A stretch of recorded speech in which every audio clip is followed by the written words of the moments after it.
let's start our first block. We take our first bundle here. It should have some slack coming out of it. You can pull it from the center. Now we're going to take our yarn here and give us about 4 to 6 inches, probably closer to 6 inches. We're going to do a slip knot. I like to take my finger here and twist it, pinch it there. Take the one from behind and put it through the hole there. It's fighting me. There we go. Now if you did that right, you should be able to pull it and it'll completely undo itself. So get another one going there. There we are. Now we take our crochet hook, and when you hold your hook, this is called a pen holder, like you would a pencil, and that one's called a knife holder, like this. And whatever's more comfortable for you is the correct option. So I'm going to take mine, put it through the loop there. I'm going to tighten it with the tail. The tail is the part that we don't use, so I'll just let it hang there. We're going to use this to tie in at the end when we're finishing our project. So we're going to take this here, our working yarn on this side that's connected to the bundle over there, and we're going to do a yarn over, and that's when you take the yarn and put it over your hook like that. If you go underneath like this, that's called a yarn under, but we're not using that technique through any of our corner to corner projects. So we're going to take our yarn, we're going to yarn over, I'm going to hold that with tension with these two fingers. I like to pinch yarn down here. I'll pinch it on the knot, that's a little easier. I'm going to pull that and make sure your hook is facing downward. If you have it up, it's going to catch the yarn. If you put it down, it'll pull through. So we're going to yarn over. We're going to pull that through, just like that. And it doesn't have to be really tight. You can still breathe a little bit.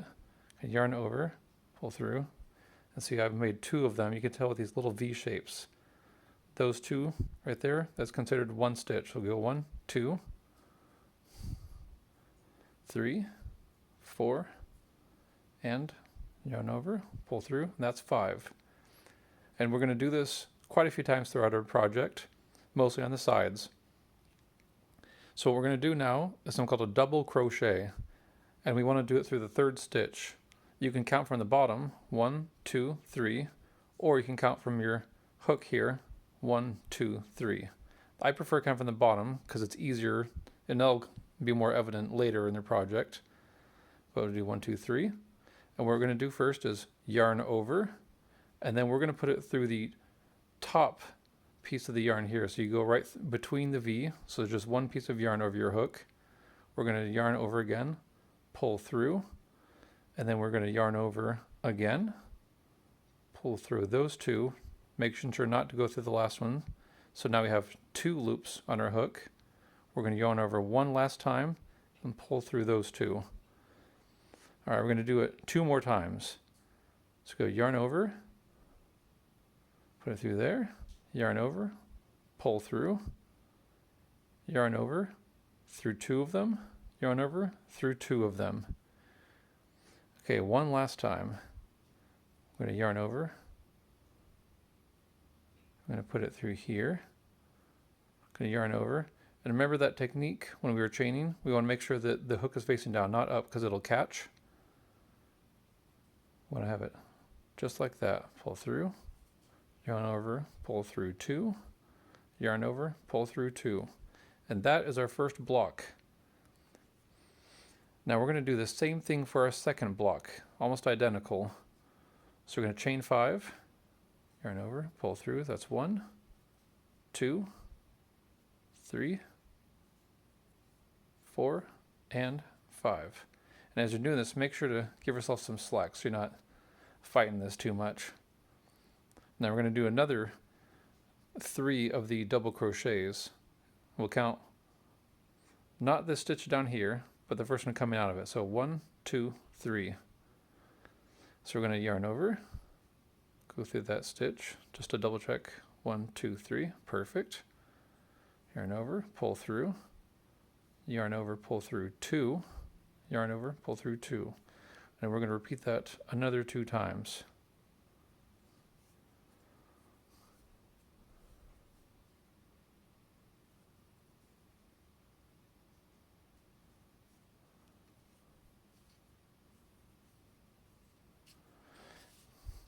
All right. Now what we've done when we look at the instructions here, we've done the first block here and we've moved up by 1. So now we want to go and do the diagonal one over here. And when you look at these, I'm going to give myself a little slack for now. You don't have to do that.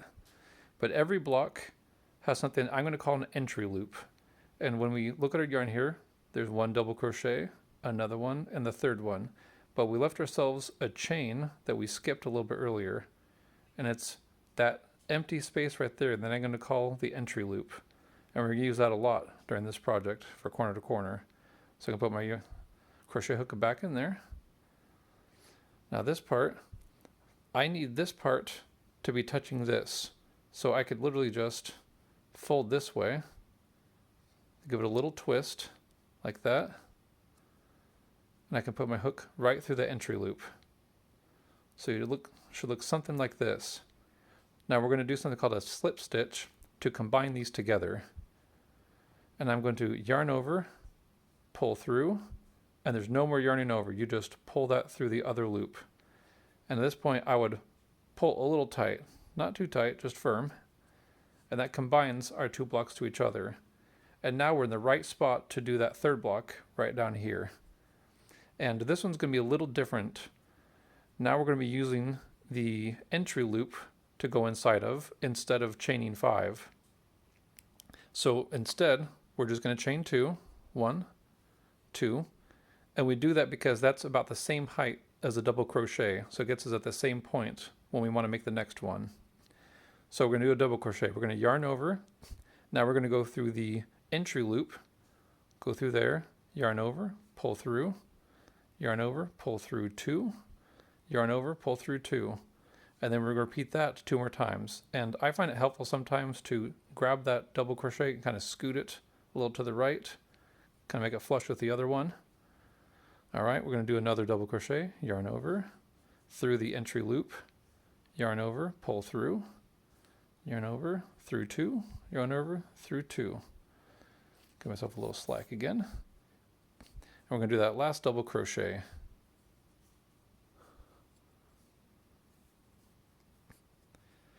And that finishes the first 3 blocks. And we look at our project, it should be like this orientation. And then when we go on to the next one, that's going to be on this row. So we've done 1, and then 1, 2, and we're starting on the 3rd row. If you look over at this part of the instructions, we've done 1 block, that's right here. The 2nd row, there's 2 of the green blocks. So it's first block, 1, 2. And now we're starting on the 3rd one right here. I like to use the graph. Some people like to use just this section here, or you could use both, whatever works best for you. But you do have to use the graph here to know what the bundles correspond to. So for the next block, since we have no way to access the entry loop just yet, because we can't twist and get to it, we need to make another block by chaining again. Let's go 1, 2, 3, 4, and 5. And then we're going to repeat the process. Yarn over. I'm going to do those double crochets. This is what I love about this style of crochet. Once you learn how to do 1 block and a couple of tricks surrounding it, you can do the whole project. So now we got to this stage again, and this is what we do. We flip the project over every time we get to the edge with a new block. So we have to twist, and that gets at the same level as if it's over here. Now it's important to look when you twist. It looks a bit natural to twist it this way. If you twist it the other way, technically it'll still work, but it tends to bunch up right here, and it doesn't look as clean when you finish your project. So make sure to keep an eye on that joint right there, and just have it flush. So we're going to go through our next entry loop here, making sure to see there's the 3 double crochets, and there's just a chain we're sneaking under. We're going to do our slip stitch again, yarn over, pull through, and then we're not doing any more yarn overs. We're just pulling that through there. Another situation you might run into crocheting is called splitting your yarn, and this can happen at any time when you're doing any kind of stitch.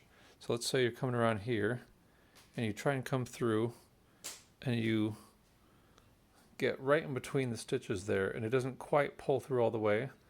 Now, if you can see where you need to kind of wiggle it around, sometimes you can get around it, but usually as a beginner, I would suggest just undoing the stitch and starting over.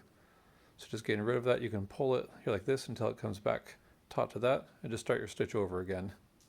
It's good to be in a habit of keeping your double crochets loose when you go around the entry loop.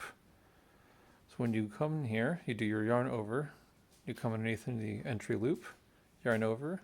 You can actually give it a little slack right here. Just lift up, yarn over, pull through 2, yarn over, pull through 2. And the reason why we might do this is because later when we tie in our ends, we're going to have to go into these loops, and it makes it a lot easier when they're a little bit separated from the entry loop. It's just a good habit because sometimes we don't know when they're going to end up. So if it's on every block, it'll make it easier to tie in your ends later. If you ever get lost when you're in the middle of a project, it's helpful to know that you can reorient it to match the start of your project here. Projects like this have quite a few rows before a color change, so sometimes it's easy to lose track. But when we count from this corner, we have 1, 2, 3, 4, 5. And when we look at the pattern here, we have 1, 2, 3, 4, 5. And since we know that 5s are odd numbers, they start in the block right above it and they go diagonally up. So when we count that on our pattern here, it's 1, 2, 3, 4, 5, and it goes diagonally up and hits the other border. So now we know we were right here, and it goes up all the way up here. So that means we need to add one more going up, and then we can start going diagonally down, and that will be our first color change for this pattern.